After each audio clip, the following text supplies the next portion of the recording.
Hi, I'm Mary Ann Chacko. I'm a doctoral student in the Department of Curriculum and Teaching at Teachers College, Columbia University. I'm a member of the NYU Department of English Research Group on Transnational Everyday Life. And today I'll be speaking to Professor Ritty Lukose as part of the series titled Everyday Conversations, which is organized by our research group. We are really honored to have Professor Lukose with us. She has a background in anthropology and she received her PhD in sociocultural anthropology from the University of Chicago. She's an associate professor at NYU Gallatin School of Individualized Study. Thank you very much for joining us today. Well, thank you for having me. And so just to give an idea of what this conversation is about, one of the purposes of organizing this series was to talk about the different approaches of studying various facets of the everyday life. And even though we don't want this conversation to be just about your book as it was published in 2009 and then you've moved further and beyond that, because of my own familiarity with the book, I would like to start by asking you a question about the book. So your book, Liberalization's Children, Gender, Youth and Consumer Citizenship in Globalizing India, published in 2009, is based on an ethnographic study of a college in the state of Kerala in India. And the study of the everyday, considered to be accessible through ethnographic fieldwork, is a given in anthropology as a discipline. So whose everyday life did you study, and how did you frame or approach that everyday life in order to study it? Okay, yeah. It's interesting that you point to the fact that the everyday is a kind of given, right, in anthropology, because I think in many ways that's true, and there's something to be said about the ways in which the everyday is a kind of a-theoretical concept. It's ground, in anthropology, and I actually have some things, I guess, to say about that. But let me just answer your question. So in the most sort of prosaic sense, I had this idea that I was going to do an anthropology of youth spaces, spaces that you could identify as sort of having something to do with the category of youth. Okay. And I had lots of other kinds of interests having to do with looking at certain caste formations and so on and so forth. But I wanted to situate myself in everyday contexts that were marked both institutionally and non-institutionally, Okay. right? So I wouldn't say that I was interested in just doing an ethnography of a college. Okay. That was not, in a sense, the orientation that I had. Okay. The orientation that I had was actually the most prosaic embodiment would be young people, Okay. right?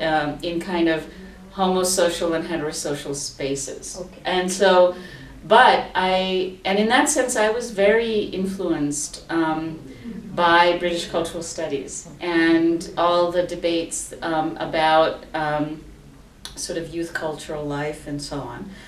Certainly coming at it from a much more anthropological, ethnographic perspective than British cultural studies, but wanting to take that category seriously because I thought it had potential to actually say something about what was happening around liberalization and so on in India. And so that was really my entry point.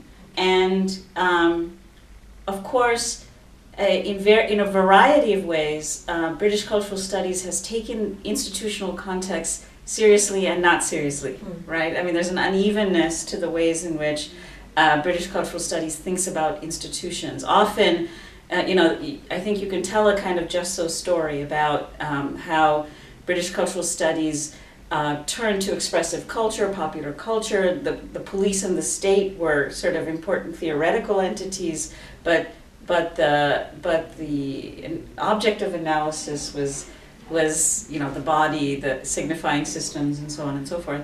But I was very influenced by Paul Willis's Learning to Labor, which comes out of that, but I think has a kind of unique or slightly different orientation, which is sort of trying to think about the relationship between working class culture and school culture and so on. And so that was a very formative book for me. I thought about it a lot, actually, as I was developing my project. And so I didn't want to eschew the institutional, but I didn't want to be framed by it in some sense. And so there was a lot around trying to insert myself into everyday spaces that were around the college. I mean, I lived in a hostel. I wrote about bus stops and ice cream parlors and train stations and all kinds of things. And also wanting to not take the everyday context as at face value as simply a physical context. So one of the things that kind of runs through the book is the way that I frame. So when you say a physical context in terms of space, the materiality of space, right? So one of the things that runs throughout the book, and this comes from being very influenced by feminist theory and lots of other things, is trying to think about the public and the private, right, as sort of a distinction that operates in malleable and flexible ways. And I took seriously the idea that the institutional space of the college is an instantiation of some notion of a democratic public sphere of some sort, So for me, the social construction of space as public, as private, mattered a lot to me. And so I felt like that was an important way of trying to get away from the idea that spaces are just there for your ethnography, that you just, it's where you do your stuff. It's where you do your field work. Because I was tracking discourses that actually configure spaces as particular kinds of spaces and so on. So there's a kind of circularity or a kind of entanglement between literally being very interested in describing how you walk through a public space, but then wanting to fold that into a kind of analysis of the discursive ways in which we imagine what those spaces are about. So would it be accurate to say that you also saw spaces as coded spaces? For example, I remember what you had to say about the ice cream parlor, which is very interesting. Because that was the kind of context I remember growing up in, where if you are found in an ice cream parlor, you are, you're seen as a particular kind of girl. So ice cream parlor not just as a space, but like a coded, a loaded kind of space. And it's also interesting, it was also interesting for me to learn from owners of ice cream parlors how they configured the space to create it as a kind of space of public intimacy, right? So there's very little space for heterosocial interaction, right? And so this becomes a kind of public space, but ironically it's all about it's about the intimacy. It's not about the display. And so you configure the booths in a particular way so that if you're walking by on a street, you can't see who the couple is and all of that, right? And so that gives me a sense anyway of the way in which this everyday context is actually, there's so much going into it, it in terms of its production. And another thing that I found very interesting in your work, and I was wondering whether college is an everyday space, but yet not an everyday space, because you say how college is one of the rare spaces for heterosexual mingling in Kerala. So can you speak a little bit, yes, it is everyday when you think of the everyday life of the college, and yet it is not the everyday reality for for many youth. It's just so is there something? So I suppose that relates to the ways in which one configures what this space of youth is about, right? So one of the interesting things I think about this category of youth is the idea that there's a kind of temporal logic to it, right? It's a moment in it's a phase, Yes. right? And so much of the critical energies in cultural studies and anthropology and so on has been about spatializing it, not taking it out of its kind of the naturalized logic of a life cycle narrative and so on, and trying to think about it as being related to things like state and citizenship and migration and all of the things that I was interested in. But I was very aware of the ways in which for many of the young people that I worked with, they were very self-conscious about how it would all end, and that this was a particular, it was a space of play of a certain sort because it was outside of the confines of family, the normative horizon of marriage, which was all there. And so I was, I tried to track the boundaries of that, right? So I talk about the anxieties of future employment, the negotiation of the horizon of marriage, the ways in which, like, I thought when I first went to do my research, that I wouldn't have so much difficulty actually being invited to people's homes and so on. So I thought that I would have more access to other kinds of everyday spaces. And that didn't happen. And partly I began to realize that it didn't happen, or it happened very selectively, right? And I talk about that in terms of my own positioning because, the two people initially that relatively easily invited me home was somebody who was a Christian and recognized me to be one, and another woman who was an upper caste Nair and an English speaker, right? And so, but I spent a lot of time wondering why it wasn't kind of happening, and I began to realize that some of it had to do with sort of the avoidance, erasure of caste background and so on. Like, you would know too much. And that it wasn't just happening with me, that peer-to-peer interaction and friendship networks are confined in particular kinds of ways to bracket particular sorts of things, And so I think not just for me, but for the participants involved in terms of this scene, the everyday is marked for them, right, in a particular sort of way. And do you think it was because the college was itself marked as a caste-based college? Did that have anything to do with? Well, I think yes and yes. I don't think it was true in a specific sense. So this is a college that is basically an important college and largely OBC, but because it's such an important college historically in the region and so on, you have a lot of different people from different castes and religions and so on that are in the college, and so you're negotiating that in different ways, and so I think that creates a sense of wanting to pull oneself away from other everyday spaces. So I think people were very self-conscious that they were trying to produce an everyday that was fragile. Hanging out, drinking endless cups of tea at the YMCA because that seems like it's okay, but not problematic. You're pretending that you're doing some debating or something, I don't know, whatever it is, because you're trying to wrest it, right, from other kinds of spaces. Yeah.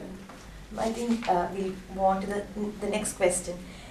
It's about one of the observations in theories of the everyday about anthropology is that anthropological forays into the everyday, so that anthropologists immerse themselves in the particularities of the everyday life of a group, but they do so with the intention of looking for patterns or the underlying structures of that group. So an anthropologist's work is said to take him or her from the particular to the general. Yeah. So in the light of your own fieldwork, can you speak a little bit towards that? Yeah, I think that's an interesting thing in anthropology that has changed over time. And there are some interesting and productive tensions as I see it along those lines, right? I think you can say that the trajectory of the everyday has always been framed by the general and the particular, right? Or the theoretical and the concrete, right? And so it's interesting that the category of the everyday gains life in like Lefebvre or Desserteau or I don't know, I mean, or even, you know, the British cultural studies, I mean, in a theoretical register, right? I mean, it is a theoretical register in which one conceptualizes the everyday as something that one ought to have something to say about, right? And so you can have arguments against totality and so on and so forth, but it only emerges conceptually within a theoretical register. So I don't necessarily see it as something opposed to an interest in theorizing per se, and I don't think it ever really can be. What I would say is that I think our theories have shifted about in a certain way. So if an earlier anthropology would have been interested in, say, patterns of behavior in a way that might be understood to be culturally deterministic, for example, I think our understandings of cultural determinism have shifted, right? And we're more interested in the fact that we have certainly moved from structuralism to culturalism, right? So if we've moved from structuralism to culturalism, then our everyday is going to look different, right? Meaning that it's going to have more resistance in it, or it's going to have more agency in it, or it's going to be non-totalizing in a particular kind of way, right? And so I find it curious and interesting the ways in which people think the everyday challenges a certain kind of generalization, when I actually think that it's the theorizing that changes our ideas of the everyday. Does that make sense? In some sense, right? I mean, like that. So are you saying that this, I may not be getting you clear, but are you saying that by theorizing you're kind of reifying that everyday and Sure, yeah. So, we reify it in a variety of ways, right? Yes. I mean, you can look at the French tradition of the everyday, Desserteau or Perret or whatever. And you can look at the British cultural studies version, and you can look at Irvin Goffman in the US and sort of say that these are different traditions around which the everyday has been thought about, right?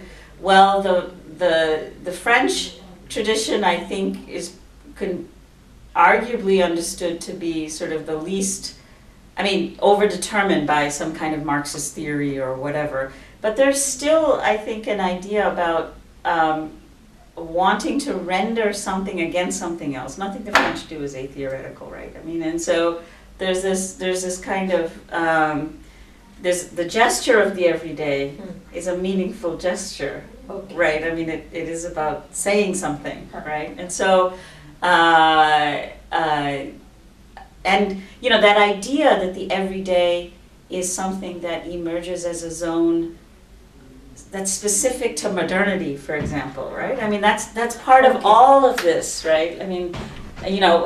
Of course we talk about everyday life in medieval this, that, and the other thing, but we do so retrospectively, right? And so that it is a zone created out of capitalist modernity that then becomes a site of struggle, etc. All of those are theoretical moves. Right, they're not atheoretical moves. No. And so that's the. So I'm actually interested in that. I'm very interested in the way in which the everyday becomes an answer to a problem, right? Because it's always an answer to a problem, right?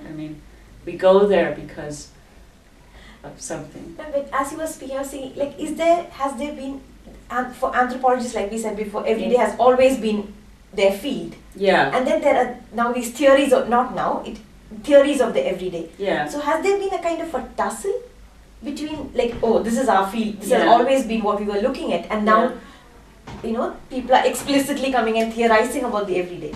And I think anthropologists have, I think if you look at, I was just teaching coming of age in Samoa today. And we were watching these videos of Margaret Mead sitting there with these children, and she was an amazing field worker in bad anthropologist maybe, but amazing field worker. And so there's, she's making films of children playing and, all of this kind of thing. And so anthropologists, I think anthropology since Malinowski have sort of understood themselves to be engaged in the sort of systematic study of the everyday, right? Of course, within that is, and that whole idea of participant observation and so on, is not the idea that there's the idea of the mundaneness of the everyday, but anthropological accounts very often, the mundaneness of the everyday of field work is actually in your note, in your journal. It's the extraordinary of that's always highlighted, right? I mean, it's the ceremonial, the ritual, the this, the that, and the other thing. Even though the methodology is about everyday immersion, participant observation. It's, in fact, I think you have a tension within anthropology between valorizing the non-mundane and the mundane, right? Which actually you could probably track in some through a gender analysis, when was it that, breastfeeding and eating and all of these things became like okay to talk and write about, I mean, no, it was Victor Turner and liminal this and, ceremonial that. And so it's not like, while the methodology itself has been sort of oriented around that, I think to say that anthropology was invested in the everyday is actually not, is uneven in the ways in which I think the anthropology of the everyday, I think the ethnographic method and fieldwork is invested in the idea of the everyday, but not necessarily ethnographic writing. And to actually make the everyday, lived experience, right, is I think, if you track it, lived experience is probably used more, right? Which is slightly different than the everyday, right? I mean, there's an interesting relationship between those two terms, but they're not quite the same thing. And so... can you speak a little bit about that? Because I think it will be very interesting for students of the everyday to have the distinction in mind. Right. I mean, I think anthropology, and I suppose I would say probably that this phrase lived experience is mobilized in contemporary anthropology. I see it all over the place. The lived experience of juridico-medical discourse, the lived experience of human rights, the lived discourse, the lived experience of this, that, and the other thing. Once discourse became, once we did the Foucauldian turn and discourse became sort of this thing, then anthropologists had to assert the practices, right? Borrowing from Bourdieu, in that sort of spoke to those discourses, right? And so then that whole thing about discourse and practice then becomes this thing about lived experience, right? That you can't just talk about the discourses, you have to talk about the practices, right? And so, I think that's the way in which that whole attempt at that notion of the older notion of cultural patterning and all has shifted, right? To this idea of the lived experience that mediates,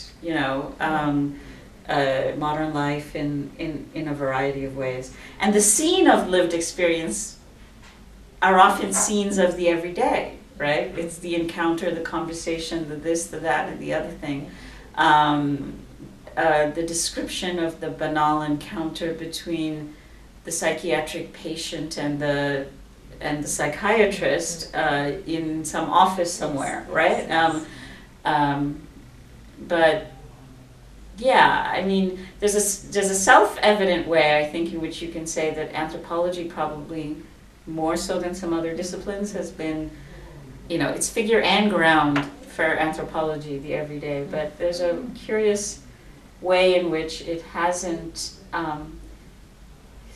theoretically mobilized the category in quite the same way that some of these other discourses have. Yeah. Although, everybody quotes Dissertal and, all of that. Yeah. When you say about lived experience, I feel one of the ways in which I found the lived experience being, taken up in your work is when you talk about the intersections of gender, caste and class. Where you make where it's not just the everyday, it's a particular way of negotiating that everyday because of these markers by which we are. Right. You began by touching on this, but I think I would like to come back to this question. Like in your work, you explore the everyday life of youth, and not just lower caste youth, but that was a big category. Yeah. And here you were an American trained anthropologist, and who certainly has connections to Kerala, but you come with certain privileges. So what were some of the dilemmas or concerns that you face in representing the everyday life of this particular segment of society, and especially the way you come at it from a very gendered perspective? So what were some of the concerns that you faced in representing that everyday life? With respect to particular subject positions or just in general? You can speak to particular subject positions also, if that's something that will help you come there. Okay. And is it in the conducting of fieldwork or is it in the writing of the ethnography? Because those are two very different things. Maybe we will move on to the writing. Okay, the writing. So one of the things that I tried to articulate in this book was what I thought of as the emergence of a kind of lower caste masculinity within that came under the sign of consumption and commoditization in Kerala post-liberalization, right? And I talk about it in terms of this kind of idea of jeta, of shining, and so on, right? And I had a lot of difficulty with trying to figure out how to render that in some ways.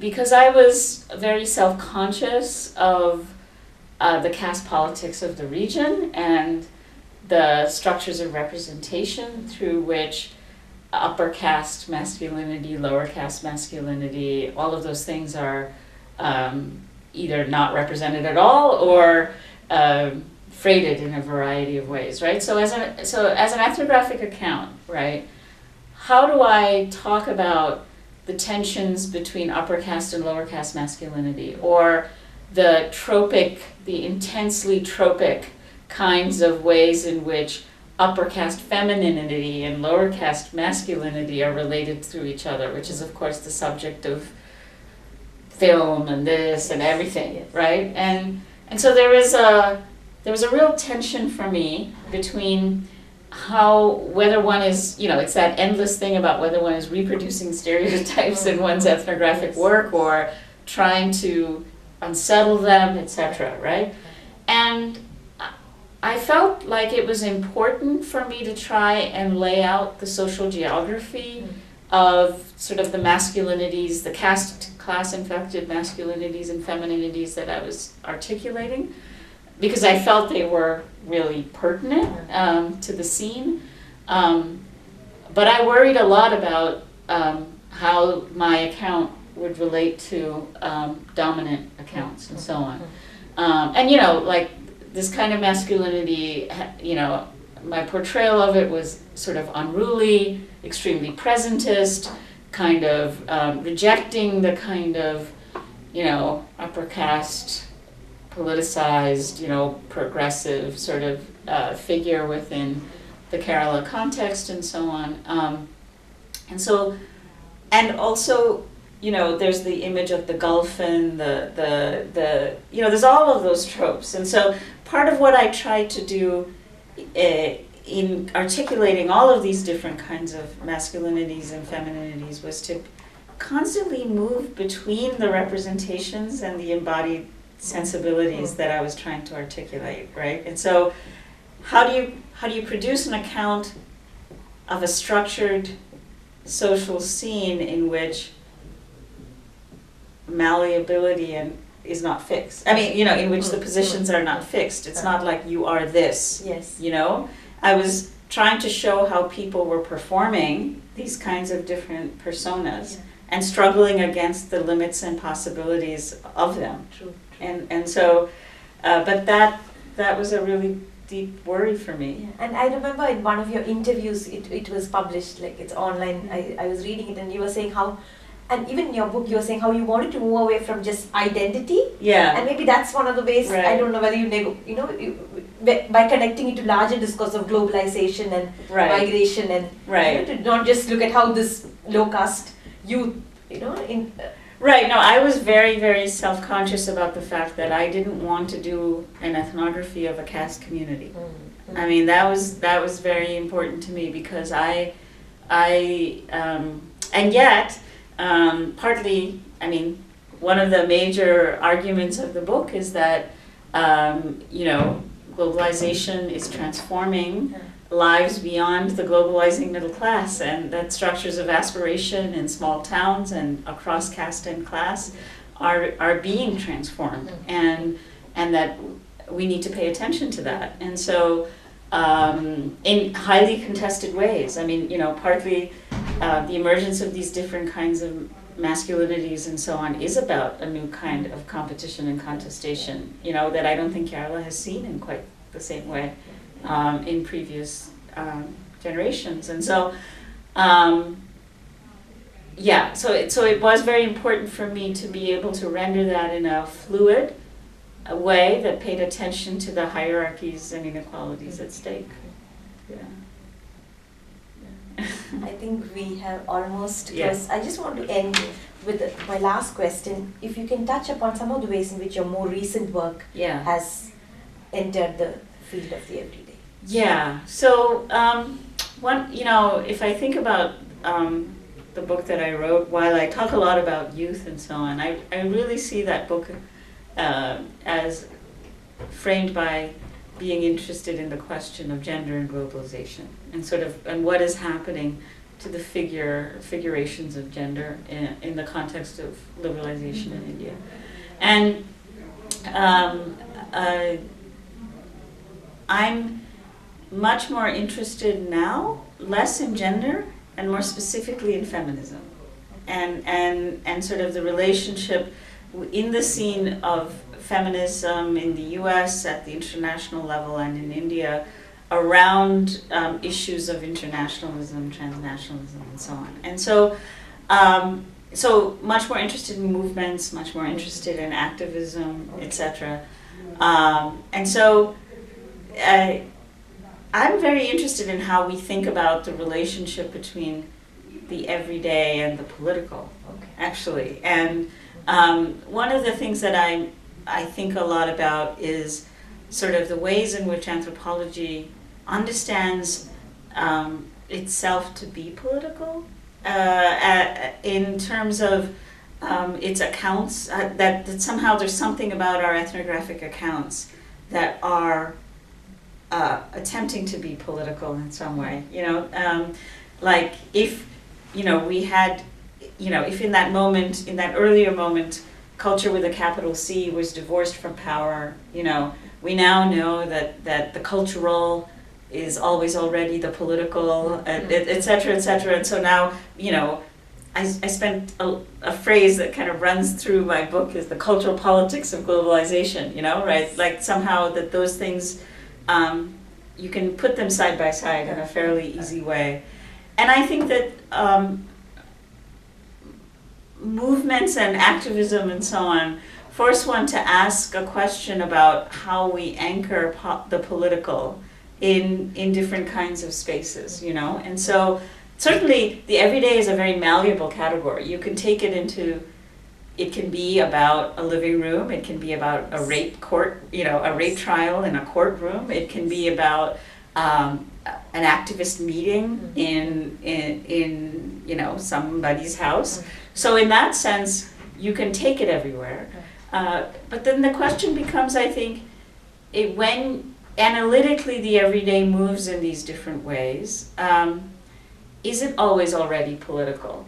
You know, like I spent a lot of time in this book, for example, tracking the ways in which women navigate public space, Yes, right? yes. In thinking about the sort of what a feminist would call sexual harassment or want to call, you know, that kind of thing. And so how do you, if feminism is about taking, not relegating,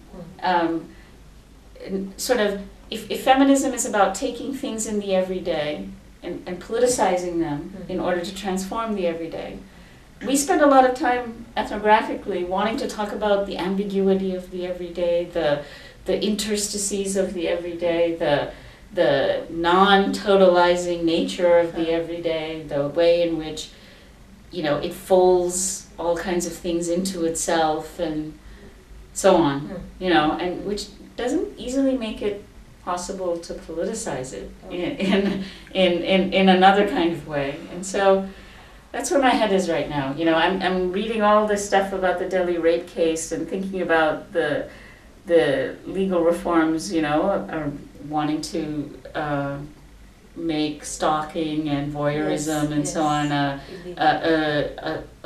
its own kind of offense, and you can see in all of that a very profound sensibility about what it means for women to move through public space in very everyday ways, right? Yes. And yet, what does it mean to have that discourse about the regulation of everyday life in relationship to an anthropology or an ethnography that wants to talk about everyday life as a, well, in Jim Scott's terms, as resistance, as coping, as etc. You know, I mean, I think Marilyn struck an awkward relationship between feminism and anthropology, and I really feel that in the context of this notion of the everyday and the different kinds of investments that I think a disciplinary regime like anthropology and a political regime like feminism might have in it. So I think with that we'll wrap up our everyday conversation for the day. More to come. Thank you. Thank you very much.